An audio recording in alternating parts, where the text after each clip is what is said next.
Okay, hi everyone, my name is Jonathon Riddell. I'm going to be giving a talk today on the Eigen State thermalization hypothesis in the one-dimensional XX spin model.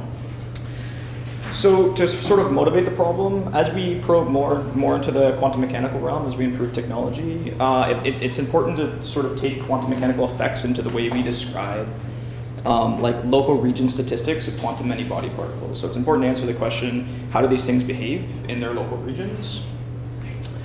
So quantum mechanical problems essentially, especially if you have a finite level system, essentially boil down to an eigenvalue problem where this H hat term is a Hamiltonian matrix that is built off of physical requirements, and its eigenvalues correspond to the energy levels that a system can take. So if we have a D-level system and we have n particles, the dimension of the Hamiltonian itself actually scales quite rapidly, exponentially with the amount of particles we have. So it's actually very infeasible to study quantum many particles directly with maybe Gaussian elimination or something like that to try and figure out what the eigenvectors are. But once we actually, assuming we actually had the eigenstates or these vectors correspond, the eigenvectors corresponding to the Hamiltonian, we can actually tell all the statistics we'd be interested in and their expectation values with respect to certain operators and physical observables. So when you talk about quantum many body systems, you're going to talk about statistical ensembles. Now, the first one to kind of know is the microcanonical ensemble. And the microcanonical ensemble is defined by a spanning set of all eigenstates that have their eigenvalues or their energy eigenvalues defined on a certain subinterval. Now, you then develop the microcanonical state where you assume all of these eigenstates are equally probable and you arrive at the state. Now the canonical state or the thermal state is defined by setting a specific energy and then maximizing your entropy. Now something that we do know about quantum many-body systems is that if you generate a very large system and then you look at the statistics of the microcanonical state and the canonical state on a very small local system compared to the global system, the microcanonical state and the canonical state are locally identical in the thermodynamic limit. And what we would say then is that the microcanonical state would thermalize in the thermodynamic limit. So the Eigen State thermalization hypothesis is a much stronger statement. We would say that an individual eigenstate itself, its local statistics in a subregion of our global system would actually thermalize and it would look identical to the canonical state. Now this is actually true in a lot of cases, but sometimes it fails. So we're interested in when and why it would fail. So some of the operators, I guess, that you would see in a Hamiltonian that we're going to build later on would be, I guess, the poly-Z matrix, along with the lowering and raising operator, and the basis vectors for the Z basis would be the spin up and spin down, and you can kind of visualize it as an up arrow and a down arrow. Now, the purpose of the study in total is to understand in a specific model that would be called integrable, when does the Eigen State thermalization hypothesis actually work and when does it fail? And if it does fail in certain circumstances, can we somehow correct it and force the ensemble to correctly predict the local statistics of our eigenstates? So we'll be looking at the one-dimensional XX model, which takes this form. The indexes in this sum just correspond to which site the operator is actually sitting at.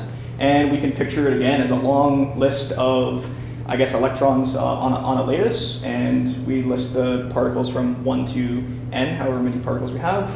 I guess you note that we don't use periodic boundary conditions. It's open boundary conditions. The advantages of using something along these lines is that the eigenstates are actually Gaussian. And what that means is that all their statistics are contained in their second moments. So along with the fact that it's very, I guess, it's integrable, so it's kind of easy to map it to a non-local energy mode representation, we can use these two facts and map our system to, I guess, a matrix representation that's quadratic in the number of particles that we have rather than exponential, so it's much easier to deal with numerically. So before we can actually access these nice things about our model, we have to transform it. A nice transformation is the Jordan-Wigner transformation and maps our spin system to a free fermion model with nearest neighbor hopping. Now this almost destroys our locality. The operators are now semi-local, so it's possible to extract local statistics from them still. And we map them to Majorana operators. Now, to actually get the energy mode representation, we diagonalize this, this matrix M that's defined by our, like it's our coefficient matrix from the free fermion model. And these lambda i's are now our energy modes. And our states can now be described by whether an energy mode is turned off or on. It's essentially a list of zeros and ones that we'll see in the next slide. And we map these to their corresponding Majorana operators. And we get this nice B matrix where we can map in between our semi-local and completely non-local energy mode representation. So now that we have our energy mode representation, the eigenstates can essentially be listed as these energy modes as a list of zeros and ones, where a 0 would represent an energy mode not being turned on, and a 1 being an energy mode is turned on. So when we try to build the covariance matrix can be defined by this formula, and in the non-local, in the global representation or non-local representation, we get this very nice formula where that plus with the circle around it is just the direct sum. So you're going to see a quadratic and n representation. And to transform that back to our semi-local covariance matrix where we extract the local statistics, you just use these B matrices that we found on the last slide.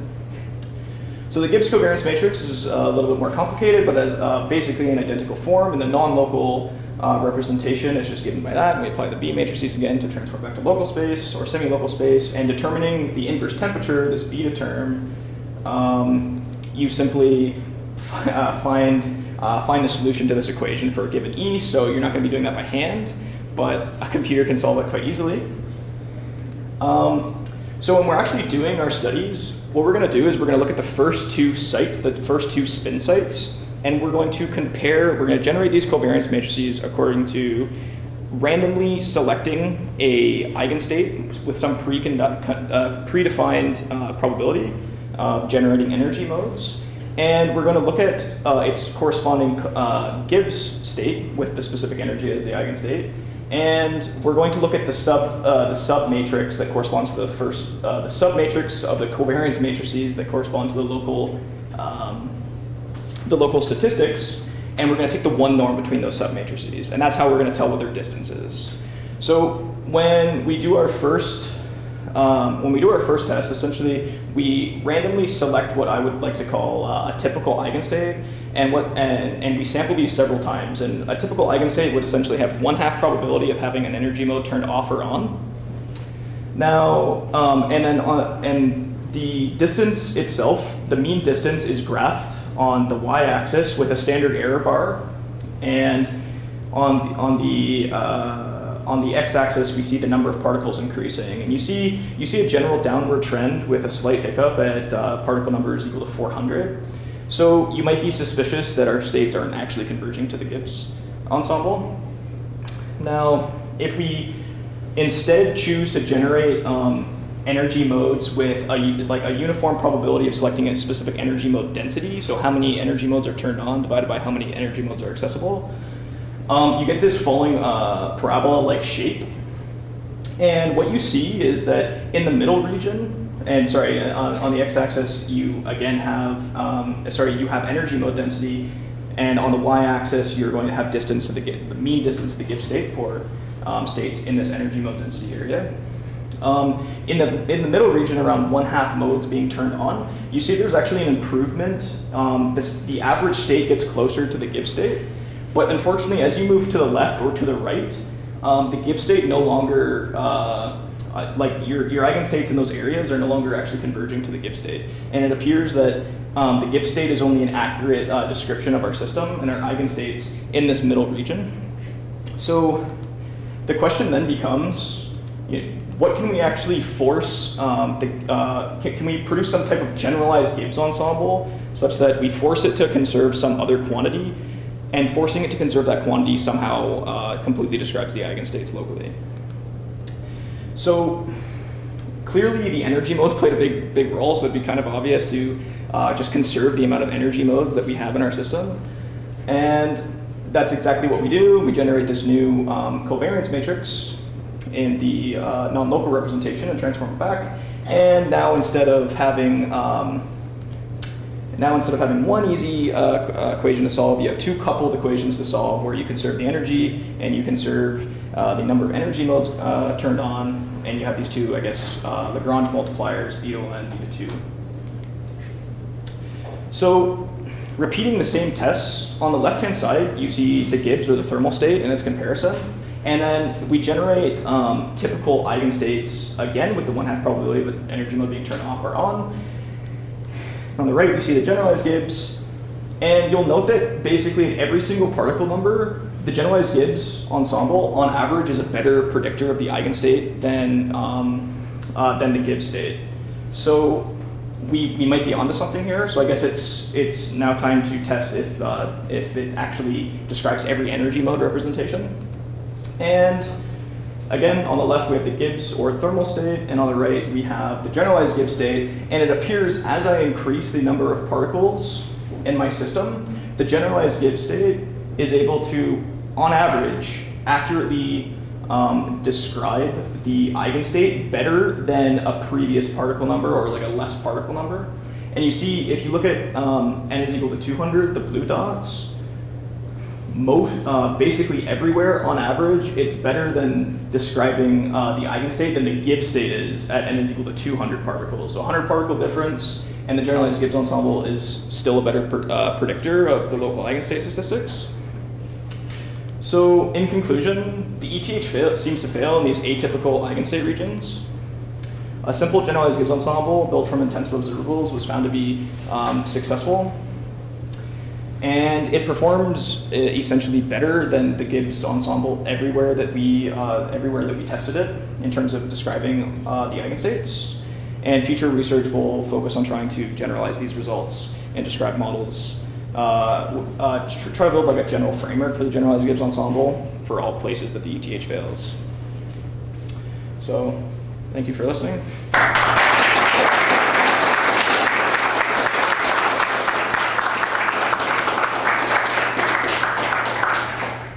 Does anyone have any questions? So, what's the difference between your one-dimensional model and like an Eigen model? And what was your motivation for using a one-dimensional spin chain versus like a two-dimensional lattice? So your question is, what's the difference between my model and an Eigen model? Yeah. So the Eigen model only has interaction on one axis or in one direction, and then you can apply maybe a magnetic field in another direction, right? My model has interaction on two axes. I guess I didn't state it clearly, but if you look here in the here, these correspond to the, I guess this transformation is a well-known transformation. I didn't state it, but this corresponds to spin interaction on the x and the y, and the y-axis. So I guess it's a slightly more complicated model in a sense. And the nice thing about this model in total is the fact that the eigenstates are Gaussian, so I can actually just look at the covariance matrix and completely define the statistics that I'm interested in, and all the statistics essentially from that I can generate, if that makes sense. Okay.